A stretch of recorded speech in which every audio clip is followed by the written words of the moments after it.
This is SARS-CoV-2. It belongs to the family of coronaviruses named for the crown-like spikes on their surfaces. SARS-CoV-2 can cause COVID-19, a contagious viral infection that attacks primarily your throat and lungs. What actually happens in your body when you contract the coronavirus? What exactly causes your body to develop pneumonia?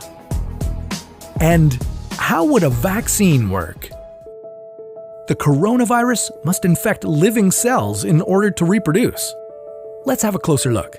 Inside the virus, genetic material contains the information to make more copies of itself.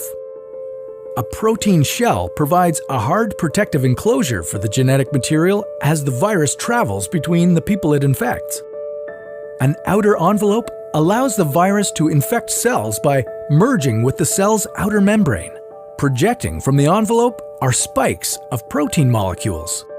Both a typical influenza virus and the new coronavirus use their spikes like a key to get inside a cell in your body, where it takes over the cell's internal machinery, repurposing it to build the components of new viruses.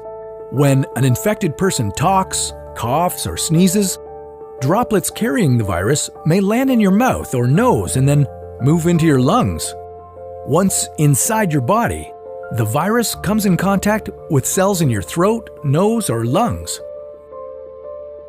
One spike on the virus inserts into a receptor molecule on your healthy cell membrane like a key in a lock.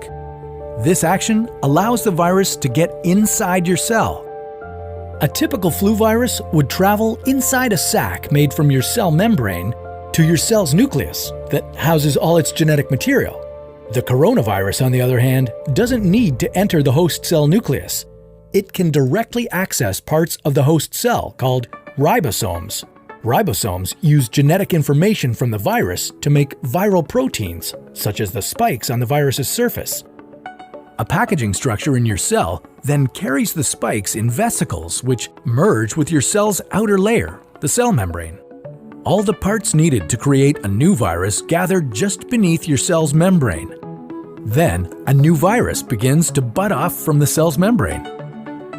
Now, with the virus spreading in your body, how can you develop pneumonia symptoms? For this, we'll have to look into your lungs. Each lung has separate sections called lobes. Normally, as you breathe, air moves freely through your trachea or windpipe, then through large tubes called bronchi, through smaller tubes called bronchioles, and finally into tiny sacs called alveoli. Your airways and alveoli are flexible and springy. When you breathe in, each air sac inflates like a small balloon.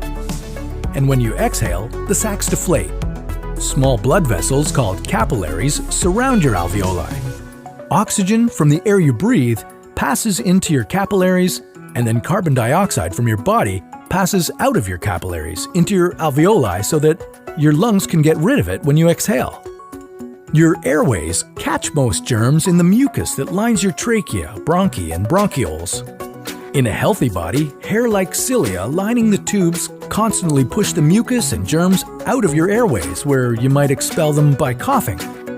Normally, cells of your immune system attack viruses and germs that make it past your mucus and cilia and enter your alveoli. However, if your immune system is weakened, like in the case of a coronavirus infection, the virus can overwhelm your immune cells, and your bronchioles and alveoli become inflamed as your immune system attacks the multiplying viruses.